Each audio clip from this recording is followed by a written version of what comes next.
21 साल का सबसे तेज़ सुपर साइक्लोन अम्फान बुधवार दोपहर 2:30 बजे के करीब कोलकाता से जाकर टकराया।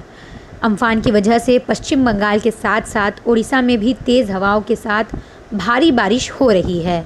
पश्चिम बंगाल में तूफान की वजह से 2 लोगों की जान भी चली गई। बंगाल में 5 लाख और ओडिशा में करीब 1.58 लाख लोगों को सुरक्षित स्थानों पर पहुंचा दिया गया है। एनडीआरएफ के डीजी एसएन प्रधान के मुताबिक हमारी टीमें दोनों प्रदेशों में काम कर रही है। 20 टीमें ओडिशा और 19 टीमें पश्चिम बंगाल में हैं। तूफान की स्थिति में बदलाव आया है। हमारा असल काम लैंडफॉल के बाद शुरू होगा। प्रभावित जिलों में 4 टीमें या उससे ज़्यादा टीमों को तैनात किया गया है। अतिरिक्त अलर्ट भी टीम तैयार किया गया है। 24 टीमें एयरलिफ्ट के लिए स्टैंड बाय में हैं। ये 15 मिनट में तैयार होकर एयरलिफ्ट हो सकती हैं। लोगों को बाहर निकालने का काम जारी है। वहीं एनडीआरएफ की टीमें पीपीई किट पहनकर काम कर रही हैं। गांवों में लोगों को जागरूक किया जा रहा है। पालतू जानवरों को बचाया जा रहा है। कई जगहों पर पेड़ टूटकर गिरे हैं, उसे हटाने का काम भी जारी है। बढ़ते हैं अगली खबर की तरफ। प्रधानमंत्री नरेंद्र मोदी की अध्यक्षता वाली केंद्रीय कैबिनेट ने बुधवार को कई योजनाओं को अपनी मंजूरी दे दी। इसमें आत्मनिर्भर भारत पैकेज से लेकर गैर बैंकिंग वित्तीय कंपनी के लिए एक नई योजना शुरू किया जाना तक शामिल है। इसकी जानकारी पत्र सूचना कार्यालय यानी कि पीआईबी के महानिदेशक के.एस. धतवालिया ने दी है। धतवालिया ने बताया कि कैबिनेट ने प्रधानमंत्री वय वंदना योजना के विस्तार को 31 मार्च 2023 तक के लिए मंजूरी दे दी है। पहले इस योजना की अवधि 31 मार्च 2020 तक की थी। इस योजना के तहत वृद्धावस्था आय सुरक्षा और वरिष्ठ नागरिकों को कल्याण हो सकता है।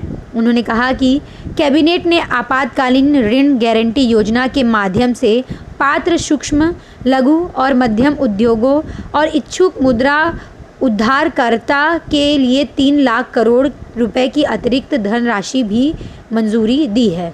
देश भर में घरेलू उड़ानों की सेवा 25 मई से शुरू हो जाएगी। नागरिक उड्डयन मंत्री हरदीप पुरी ने ट्वीट कर इस बात की जानकारी दी है।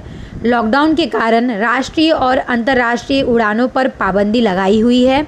हाल ही में सरकार ने रेल सेवा की फिर से शुरुआत की और अब घरेलू उड़ान भी 25 मई यानी कि सोमवार से शुरू होंगी। हरदीप पुरी ने कहा कि सोमवार 25 मई 2020 से घरेलू उड़ान शुरू हो जाएंगी। सभी एयरपोर्ट और एयरलाइंस कंपनियां 25 मई से उड़ानें शुरू करने के लिए तैयार रहें। यात्रियों के लिए एसओपी भी जारी किया गया है।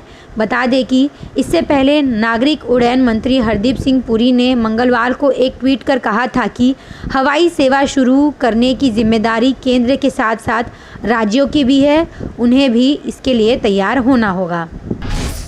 बढ़ते हैं अगली खबर की तरफ। उत्तर प्रदेश में प्रवासी मजदूरों के लिए बस चलाने को लेकर हुए घमासान के बाद अतः गाजियाबाद बॉर्डर से सभी बसें लौटने लगी। इससे पहले ही कांग्रेस महासचिव प्रियंका गांधी वाड्रा ने उन बसों का उपयोग न करने को लेकर यूपी सरकार पर निशाना भी साधा था। प्रियंका गांधी वाड्रा ने प्रेस कॉन्फ्रेंस कर योगी सरकार पर कई गंभीर आरोप भी लगाए थे। कांग्रेस द्वारा प्रदेश सरकार को सौंपी गई बसों की लिस्ट में बाइक और टेम्पो के नंबर होने पर प्रियंका ने कहा था कि अगर ऐसे कुछ नंबर भी हैं तो हम नए नंबर देने को तैयार हैं। साथ ही उन्होंने कहा था कि बीजेपी के झंडे लगाने हो तो लगा ले, लेकिन हमारी बसों को चलाने दे। इससे 92,000 लोगों को मदद मिलेगी। हमारी बसें अभी खड़ी हैं, लेकिन योगी सरकार अनुमति नहीं दे रही है। प्रियंका गांधी वाड्रा ने बताया कि यह कठिन समय है। सभी राजनीतिक दल लोगों को मदद करने में शामिल हो।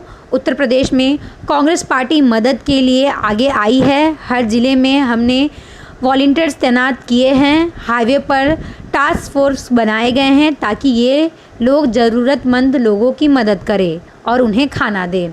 67 लाख लोगों की मदद की गई है। सेवा भाव हो रहा है। हमें इससे कोई मतलब नहीं है कि बसें किसकी हैं, लेकिन उसका चलना ज़रूरी है। अगर यूपी सरकार उसका प्रयोग करना नहीं चाहती तो हमें बोल दे, हम बसें वापस भेज देंगे। हालांकि इसके बाद भी उन बसों को चलाने को लेकर प्रदेश सरकार की तरफ से कोई भी बयान सामने नहीं आया है। बढ़ते हैं आज की आखिरी खबर की तरफ।